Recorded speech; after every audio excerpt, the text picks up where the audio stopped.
Well, thank you, Mr. Pinkava, for giving me the opportunity to podcast to you.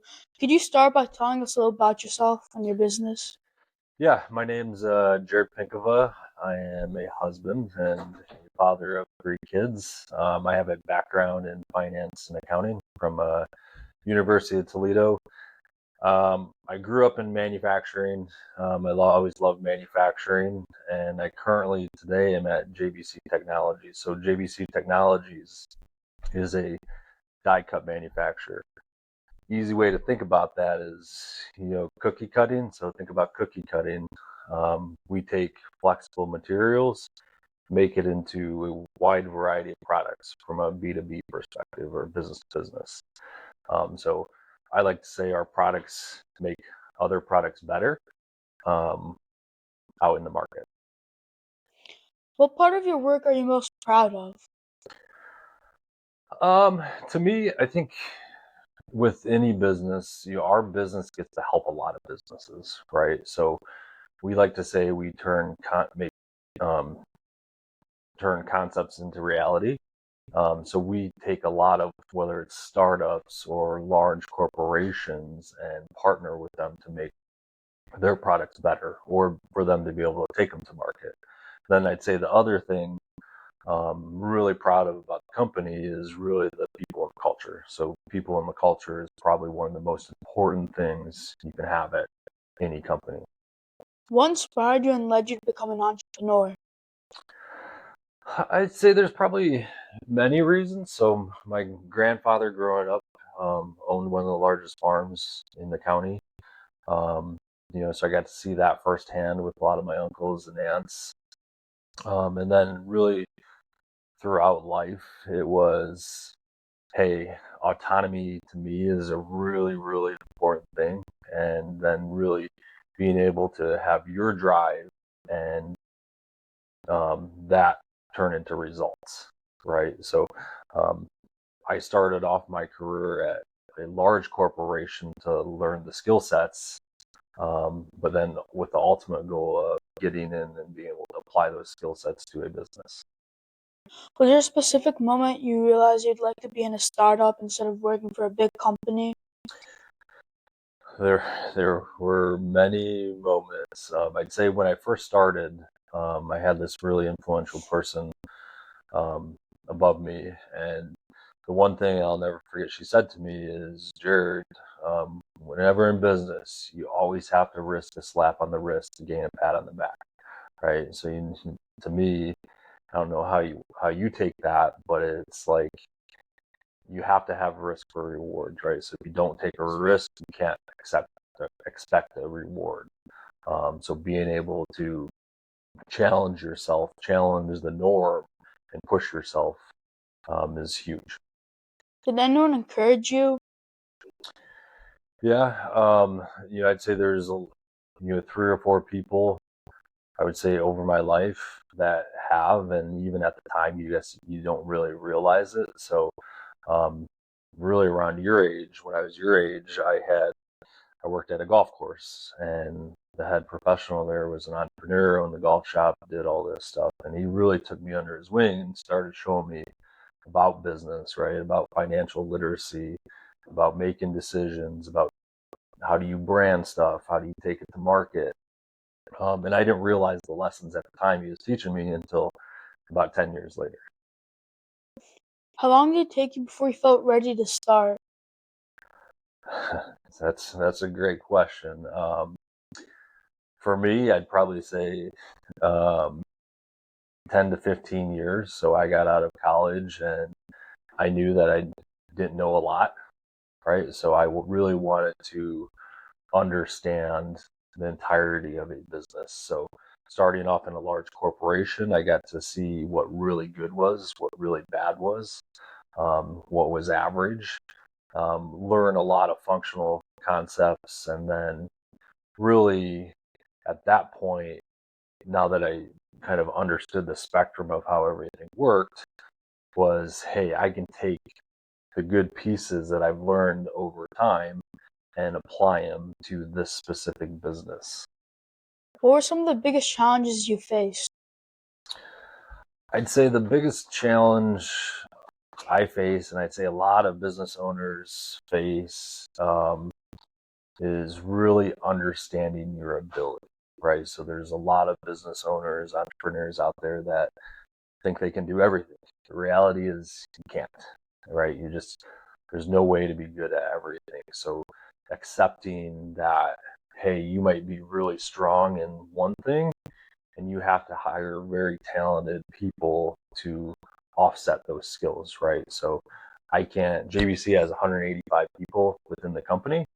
If you had 185 people the same, just like me, we'd be a very unsuccessful company. So really understanding that you have to have those complementary skill sets on your team to be able to drive your business forward. How do you identify a target market and make sure your idea is something people need? Um, it's a great question. So I think it's as simple as boiling down to a SWOT, right? And I'm not sure if you heard of a SWOT, but it's evaluating your strengths, weaknesses, opportunities, and threats. And really, how do you capitalize on your strengths and opportunities, right? So, from a JBC perspective, one of our strengths has been engineering expertise or supply chain optimization.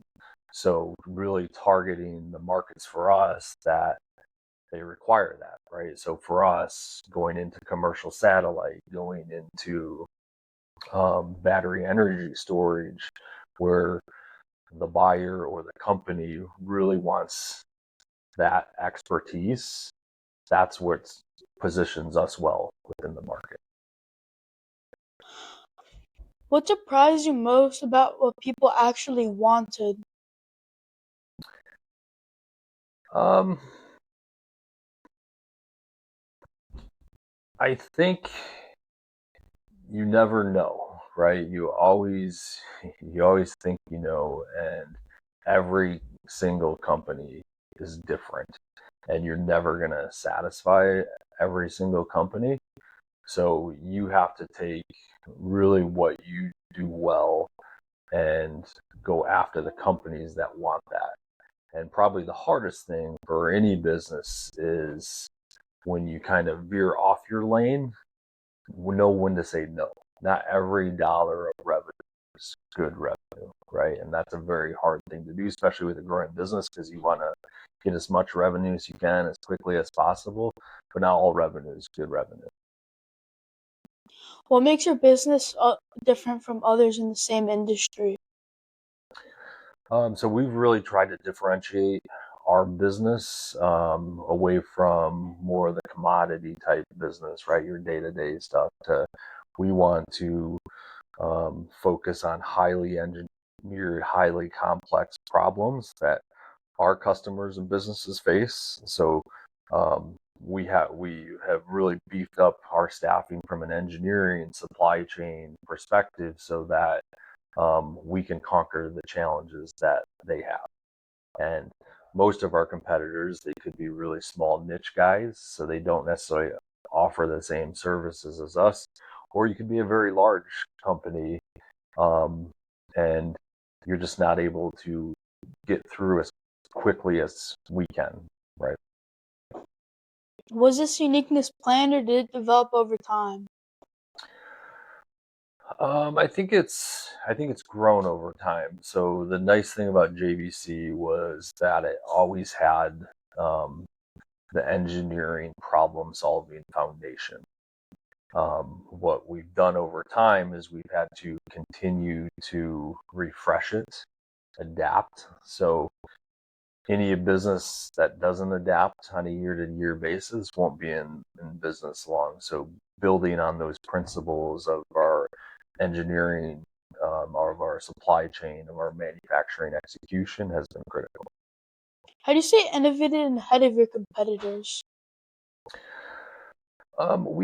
So our company, so when I left my previous company and then I'm joining JVC, we implemented a continuous improvement framework, which is essentially a business system on improvement, right? So, we employ 185 people, and the best way to get better is to empower those 185 people to get creative, to improve their processes, take cost out of the business so that we can provide cost-effective solutions.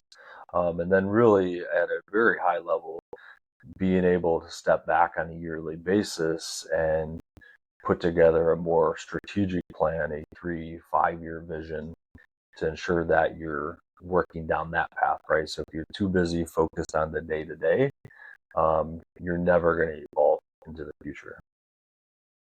How do you decide which ideas are worth pursuing? There's a few ways that we anything that we try to do, we are going to put together some sort of business case on it, right? So we want to flush out what's happening in the market. Ideally, we'd love to get customer feedback, and really looking at what is the advantage for us to do it, right? So what is the payback? What is the potential market cap out there for what we could sell, right? So if it's a very small opportunity, you have to put a ton of resources into it. Maybe it doesn't make sense, but if could be a very large opportunity, investing the right resources, investing in the right capital is critical for that launch. What is an important decision that you've made that really shaped the direction of your company? I think probably one of the biggest decisions when I first started was stepping back, putting the brakes on growing revenue, right? Which is a very, very hard thing to do because everybody's going to say revenue is extremely important. Revenue is extremely important. But for me, it was organizational health. So organizational health means, hey, we have a lot of people, we have a lot of systems, we have a lot of process. In order for us to grow revenue, we have to have a very scalable business. And what I realized really quickly entering the business is we had a lot of good people, but we didn't have a lot of good people with good functional skill sets that could drive the business forward. So one of the first things, and it's a very tough thing to do, is bring in the right people for the right positions, right? So that your company is set up for success. Do you have any role models or mentors who guided you along the way?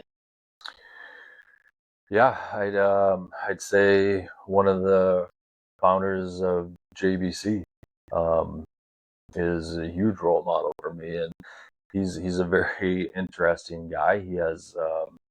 He's a big time engineer with big vision, but he's also an owner that understands his ability. And I think very early on, he understood what he was good at and wasn't good at, and then brought in the right resources to complement his abilities. So he's a serial entrepreneur, and has been able to teach me a lot along the way. What was the best advice they gave you? I think we talked about it a little bit earlier, but that one sentence, right? Be willing to risk a slap on the wrist to gain a pat on the back, right? So even if you don't have all the information, you're never going to have all the information, but at some point you have to have conviction and you have to make a decision.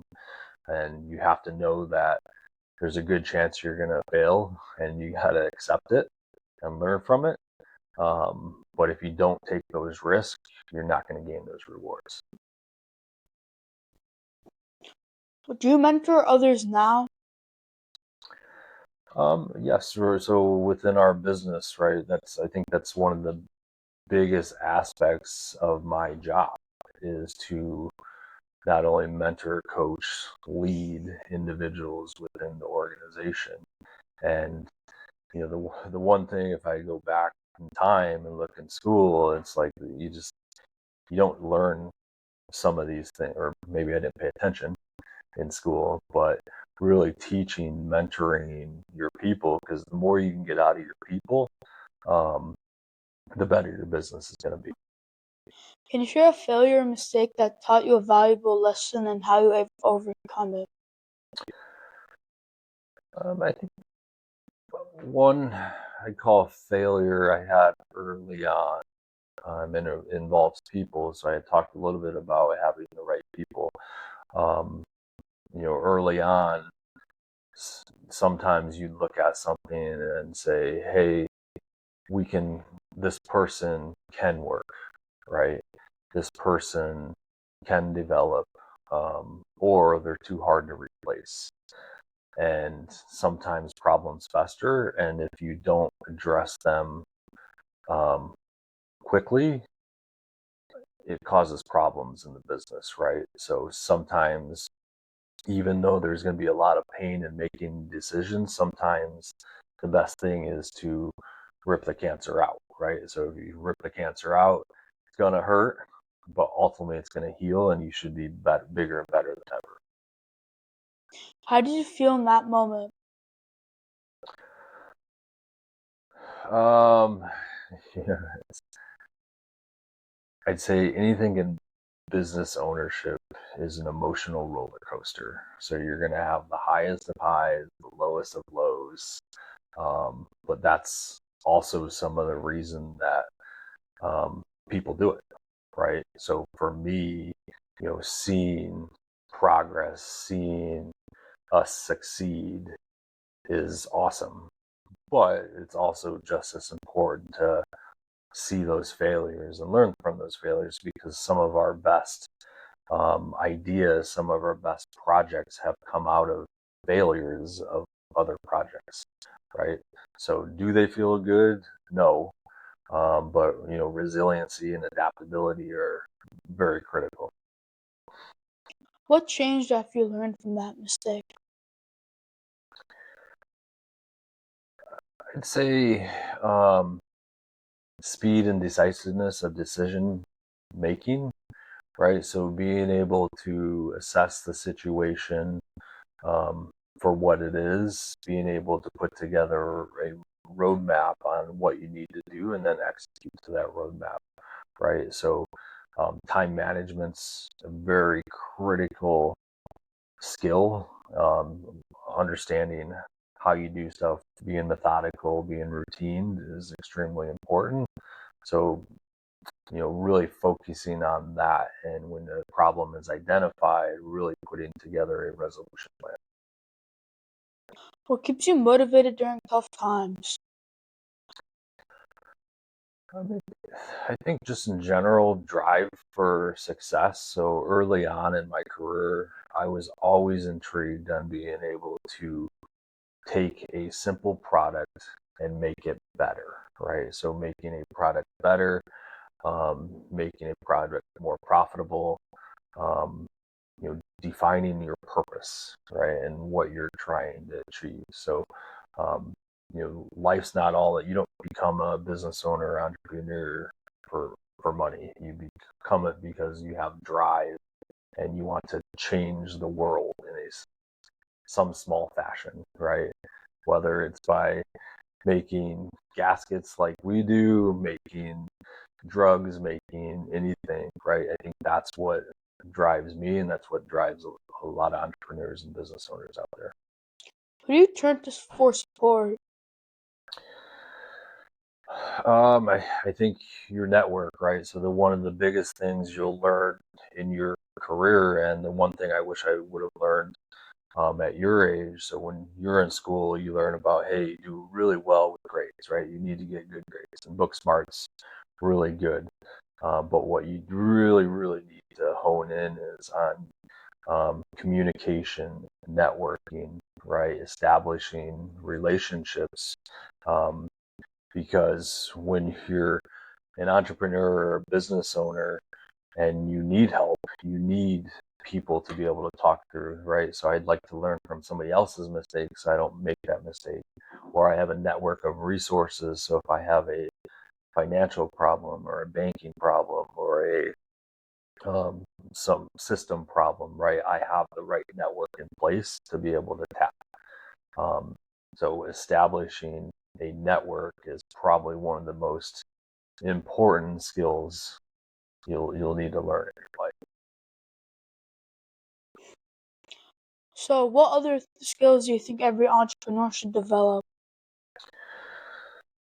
I'd say communication and networking. And I say that because it's just one skill, at least when I was in school, that you didn't focus on, right? So you focus on getting those good grades, but what you realize that when you're in recess and how you communicate people, how you treat people, right? And so your initial meeting with somebody and what that can mean in your future, right? So you don't know who you're talking to or what they could be, but establishing that connection with an individual so that later on down in life, you can utilize them if you need to, whether it's from a friendship perspective, whether it's from a business relationship perspective, that's extremely critical. How do you make sure business has a positive impact on society? I think it's, one of our core values is always with integrity, um, right? So we want to do things the proper way. We're not going to take the shortcuts to make it cheaper, to make it quicker. So having whether it's an environmental impact or a societal impact, right? We make a wide variety of products that have many benefits throughout the world, right? And some things that, whether we're doing a transdermal patch in the consumer wellness space, or we're doing brightness mitigation up on satellites in outer space, always focusing on doing things with integrity. If you could go back in time, what advice would you give to your younger self? If I could go back in time, um, I would tell myself um, to take more risk with less information. So early on in my life, it was, hey, I thought I had to know everything. I thought I had to have a button down, lockdown business case, but you don't, right? Sometimes your intuition, your gut is enough after you have a certain amount of information. And then the other aspect is, I would say, is building those relationships a lot earlier, right? So you build them whether you're in grade school, whether you're in college, whether you're at work, or whether you're at church. Um, Meeting as many people as you can to understand their experiences. Do you think your younger self would listen? Uh, yeah, maybe. um, if he knew what I knew now, yes. Um, if I went back in time and he didn't know that, maybe not, because quite honestly, a lot of the stuff they don't teach you in school, some of the skill sets, and maybe they do today, but 20 years ago they didn't. So if they teach some of those skill sets, I think those are extremely valuable. What moment in your life that advice would have helped the most? Um, I would say um, probably right out of college. So I spent a lot of college. I did a lot of socializing and building a network. But really, when I got out of college and joined the workforce, it was really about, what can I do, right, in my role and drive results in my role versus if I step back and look at it, it's like, yes, my role is extremely important, but how do I step back and help the company as a whole, which is, more than just doing what you do on a daily basis. What advice would you give to young entrepreneurs starting today? I'd say the biggest piece of advice I'd have is always be curious, right? So um, I've learned in time there are no stupid questions and there are no stupid answers. So I've asked them all. But if the problem is when you don't ask them is where the problems arise. So always be curious, right? So they like to say, ask the 5 whys, right? You see a problem, well, dig 5 layers deep to make sure that you truly understand what that problem is, right? And that might be from a market perspective or how you're going to launch a product, but really making sure you dive deeper than that first superficial answer that you might see. What is one small step someone my age can take right now? Well, I think with at your age, one's getting good grades, following the advice of your parents, right? And then being inquisitive, right? So reading what interests you, expanding on, hey, just because all the other kids are doing it doesn't mean you need to do it, right? You can define your own path, right? So find your passion, right? And ultimately that's hopefully what will really guide you through life. What should young people avoid when starting out?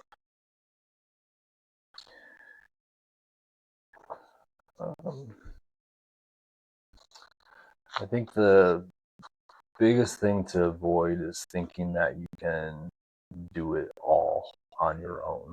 And it's a very, very hard thing to wrap your mind around because we all have egos to some degree and we all think that we can do everything. But really understanding that you can't and leveraging your resources and network, whether it's your dad or whether it's your uncle or it's somebody you met in school, right? So you go to school with a lot of people today, you go to school with a lot of people, and then over the next few years that are going to have a wide variety of skill sets that you may not have. So really starting to understand that and then being able to leverage that going forward. How can people use AI and become successful with it? Yeah, that's a good question. I mean, this younger generation, you guys might know more about AI than I do, but we are adopting AI. I'd say AI is extremely beneficial, at least for our company, from a marketing and branding perspective, right? And how you reach the audience that you want. Um, it's also been beneficial from a job optimization. So, how do we get some of the mundane work that people are doing away from them so that we can put them into a more valuable role? So, it's a lot newer for us. Obviously, with a small business, you don't have endless amounts of capital and resources to invest in it, and quite honestly, sometimes you just don't want to be on the cutting edge. You don't want to be that first person to cross the finish line. You might want to be that second. And how is AI affecting the workplace? How would it affect your company? I think for our company, there's a lot of misconception out there. Hey, AI is going to take over and everybody's going to lose their job. What I'd say for us is it's taken away. It's allowed us to repurpose our people to more valuable tasks. Meaning instead of one person filing for 5 hours a day, now I can have them do X, Y, or Z. So how do we give people bigger and better jobs that are going to transform the company versus some of the just very basic tasks that have to be done? What is your message to young students who dream of creating something of their own? Um, I'd say, keep being curious, keep dreaming, and right, what what you put into is something you're gonna get out of. And I think a lot of people don't realize how hard of a work it is, right? And how much time and effort you need to put on, especially early on into your venture. It's not something where you can just say, hey, I would like to be a business owner and I'll do a couple of things and then it's going to be prosperous. You're going to have a lot of good times, you're going to have a lot of bad times, but it is going to require a lot of work and readying yourself to be able to do that. What is the first thing they should do after hearing your message? I think for any young individual, I think it's understand your passion, right? It's what is your purpose? What do you want your purpose in life to be, right? It's your purpose is not to um, just make money, right? If your goal is just to make money, it's probably not going to be fun, right? But if you really define your passion and really what you love to do, then put together that business idea around that, right? And it makes work a heck of a lot easier to come in on a daily basis. Anything you'd like to add before we end? No, I guess I'd like to say thanks for your time. I appreciate this and hope this can help with the younger generation. Thank you.